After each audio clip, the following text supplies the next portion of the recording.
সেই জনসভায় দূর দূরান্ত থেকে যারা এসেছেন তাদেরকে আমি আমার সাংগঠনিক পক্ষ থেকে অভিনন্দন জানাই। আডেপাশে খন শহর সেটের কান गौ बाबा को बोया मिसी को जतो की जोहार। और जो झारखंड प्रदेश से आए हुए हैं सिद्धू कानू और बिरसा मुंडा की वंशज, उनको मेरा हार्दिक अभिनंदन देते हुए मैं संक्षेप में 2-4 शब्द यहाँ पे रखूँगा। कुछ बातें हैं जो जानकारी है संताली में दिए गया है, कुछ बंगला में। तो नोडे लहारे जे बनार बक्ता झील कुटिकिन पढ़ावना अलिया भाग रे जेटुक सारे मेना ओना राशि सलावते पे तिने गाने याटा चो घरे पिया ओना कुरुमुटुया। तो तिहिना जे ऐतिहासिक जनसभा निये जनसभा रे उद्देश्य दो हुयुग कना जागृति रिया प्रचार प्रसार जे तिहिन ओका जानकारी अभाव ते आबू समाज रे जे संकट से षड्यंत्र चलाकान तो जानकारी बगैर ओना षड्यंत्र या समाधान संभव बनो। ये जानकारी ऐसी चीज है, मान लिया जाए कि भारत को चाइना से लड़ाई करना होगा तो भारत की ताकत को देखना होगा और चाइना की ताकत को समझना होगा। उस लड़ाई की एक रणनीति होती है, जिस लड़ाई की कोई रणनीति नहीं होती है ना तो वो लड़ाई लड़ी जा सकती है और ना तो वो लड़ाई जीती जा सकती है। क्योंकि भारत में जो सबसे बड़ा घोटाला हुआ है वो घोटाला है इतिहास का घोटाला।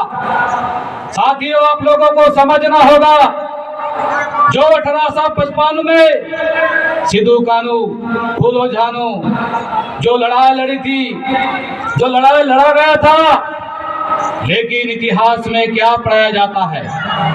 इतिहास में पढ़ाया जाता है कि 1857 अर्थात 1855 से 2 साल बाद जो भारत में सिपाही विद्रोह के नाम पर किया गया मंगल पांडे के द्वारा, उसको कहा जाता है कि भारत का प्रथम संग्रामी, प्रथम लड़ाई, आजादी की लड़ाई तो सिद्धू कानू फूलो झानू चाँद भैरव की लड़ाई क्या था?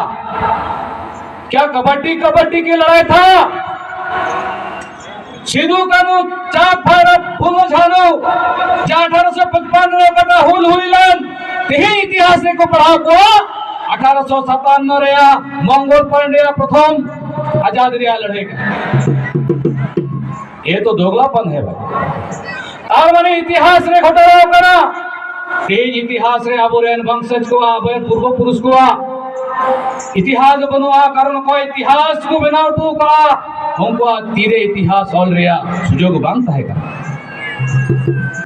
और कोई इतिहास के बको बनाव का हमको को इतिहास को और का अगेन एरे इतिहास झूठ मूठ का इतिहास हम लोगों को पढ़ाया जाता है और बोला जाता है, क्योंकि हम लोगों को हमारा अगर इतिहास पता चल जाएगा। इसलिए बाबा साहेब अम्बेडकर जी ने कहा था, जो कौम अपना इतिहास नहीं जानता वो कौम शिक्षित नहीं हो सकता।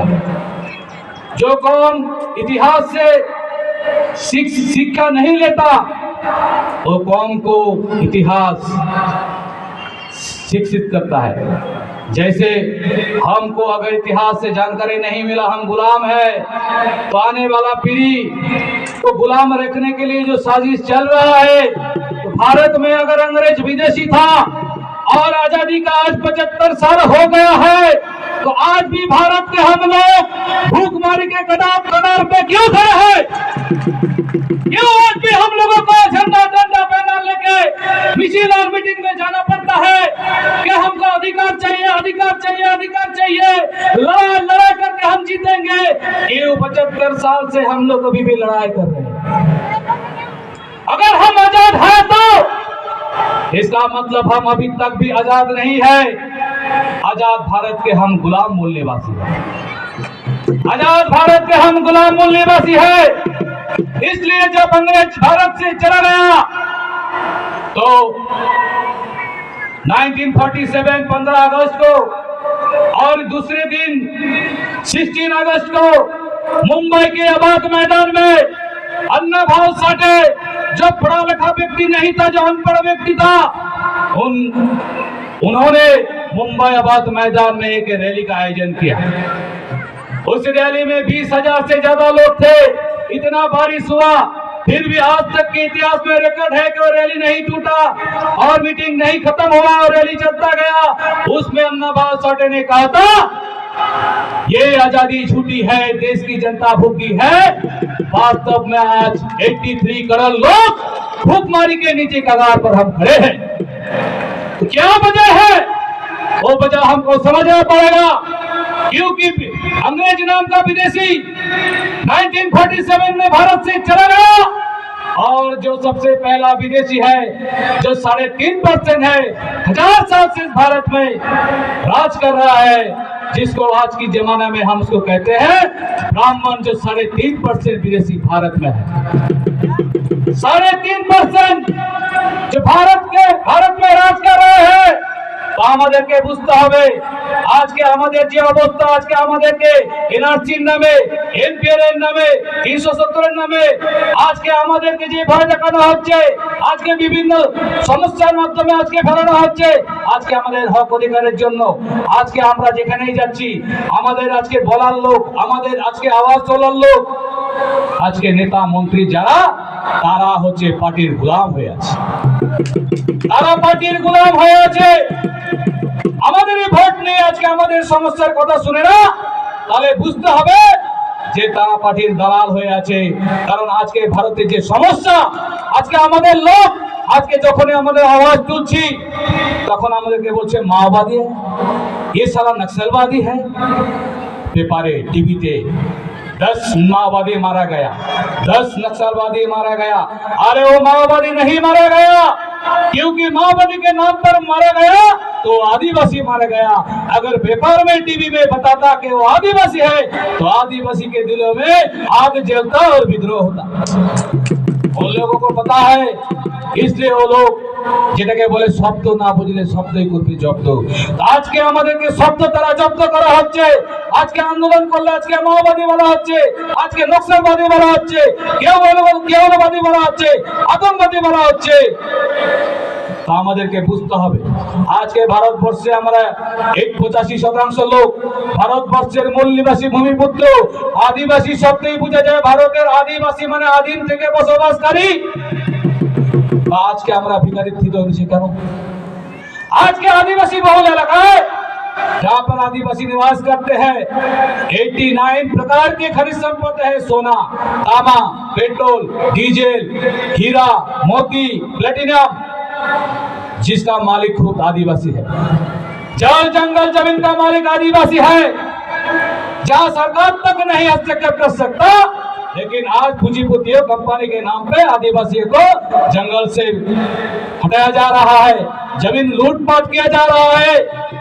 तो हम लोगों को समझना होगा, क्योंकि भारत में दूसरा विदेशी हुक्मरान है। इसके लिए हम लोगों को इकट्ठा आना होगा और हम लोगों को तीसरी आजादी के लिए लड़ना होगा, वरना आने वाला पीढ़ी बदतर से बदतर, गुलाम से गुलाम बन जाएगा। जो हमारे जो महापुरुष ने, हमारे पूर्व पुरुष ने जो किया था, अगर हम लोग उसको नहीं बचा सके तो हम लोग के अपने पढ़ा लिखा डॉक्टर, वकील, इंजीनियर बन के तो हम लोग के हम कह सकते हैं कि हम लायक है। अगर हम नहीं बचा सकते इसका मतलब हम लायक नहीं है, इसका मतलब हम नालायक है। तो हम लोगों को पढ़ा लिखा करके क्या फायदा अगर हम नालायक हुए तो। এই জন্য আমাদেরকে সজাগ হতে হবে, জাগৃত হতে হবে। কারণ চোর তখনই চুরি করে যে যখন ওই বাড়ির মালিক ঘুমায় যায়। चोर तभी चोरी करता है जब इसका घर का मालिक सो जाता है।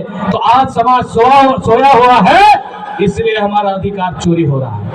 अभी हमको जागने की जरूरत है। अगर हम नहीं जाग पाए तो हमारा सब अधिकार खत्म हो जाएगा। संविधान बदल दिया जा रहा है।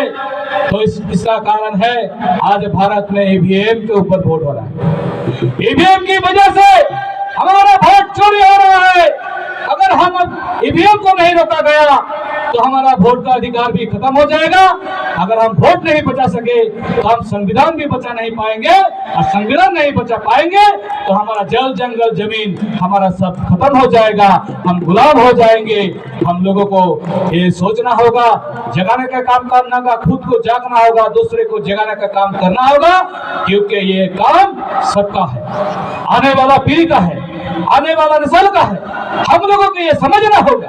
अगर हम लोग नहीं कर पाते तो आने वाला जिसके लिए हम चिंता करते हैं, रोजी रोजगार करते हैं, स्कूल में हम भेजते हैं, इन लोगों को हम बचा नहीं पाएंगे। तो इसलिए साथियों, समय की बड़ी अभाव से मैं ज्यादा नहीं बोलूंगा, क्योंकि और भी हमको समय के ऊपर ध्यान देखते हुए और भी जो वक्ता है हम इनको समय देते हुए मैं ज्यादा बात ना करते हुए मेरे बातों को मैं ही यहीं पर विराम देना चाहता हूं। और तहत करा गापा 10 तारीख मालदारे राज्यव्यापी जनसभा आयोजन हुई कना। ओकड़ा जनसभा दो हुई कना ईवीएम हटाओ देश बचाओ। सेंट्रल खय वामन मिश्रा जे तीन सारा भारत रे जत खय लटू संगठन सामाजिक जे राजनीतिक कंट्रोल संगठन दो हुई कना आरएसएस भारत देश में चला दाय बंद बीजेपी चला कन बंद सीपीएम बंद कांग्रेस बंद तृणमूल भारत दिसम दे चलाओ दे आरएसएस। तो तीन जना आरएसएस हेड क्वार्टर जे गोटा नागपुर में ना। तो वामन मिश्रा भारत मुक्ति मोर्चा और बहुजन क्रांति मोर्चा और आयमा संगठन मिलते ओंडे आरएसएस हेड ऑफिस 6 अक्टूबर घेराव होले ना। ओना घेराव रे मोहन भागवत ताला लगा कते धड़ ले ताला लगा कते धड़ ले ताले तिना गन बता में ना तो को बढ़ाया जे ईवीएम की आले जिता दरिया ओनाते ईवीएम चला लगे को कुरुमुटिदा और अब ईवीएम ताले खा अब गुलाम बनना। तो ईवीएम हटाओ रे अब कुरुमुट होइते बना कारण को बढ़ाया जहां दिन अब जीत कर जय जहां दिन अपन कराओ हमको मामा को खोजो कर तुम लोग जिंदाबाद जिंदाबाद जिंदाबाद करते रहो, इतने में ही खुश रहो, लेकिन सत्ता में आने का कोशिश कभी भी मत करो। अगर हम लोग सत्ता में आ जाते हैं तो इस देश के हम मालिक बन जाते हैं। तो अगर हम मालिक बन जाते हैं तो अपना फैसला हम खुद करेंगे, दूसरों का आगे हमको झुकना नहीं पड़ेगा। जिस तरह से संविधान की वजह से आज हमारे जो एमएलए एमपी से संविधान की बदौलत उनको मिला है, इसलिए बड़े बड़े अधिकारी भी इनको देखते हुए कहते हैं क्या हसदा बाबू नमस्कार, मुर्मू साहेब नमस्कार, साहेब अब नमस्कार। चमत्कार, ये संविधान के चमत्कार है। तो खातो मची थी इवेंट कटिंग चबाया वोट रे अधिकार तो चेक करा।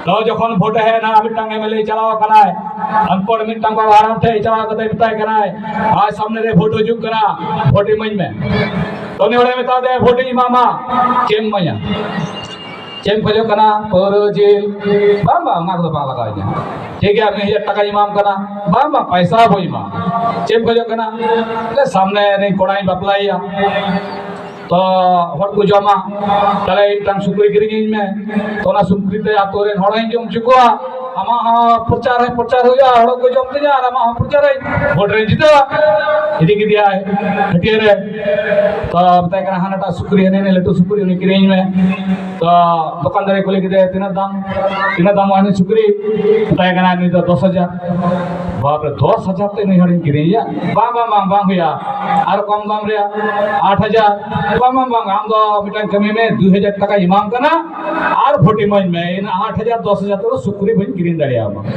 तहां ते कोई सुकरी लना दहिदा मानवा बोका साला लेलहा सुकरी इंगे धीरे दामो कनाया और ने मानवा आम 2000 টাকা ते बकरी हो कना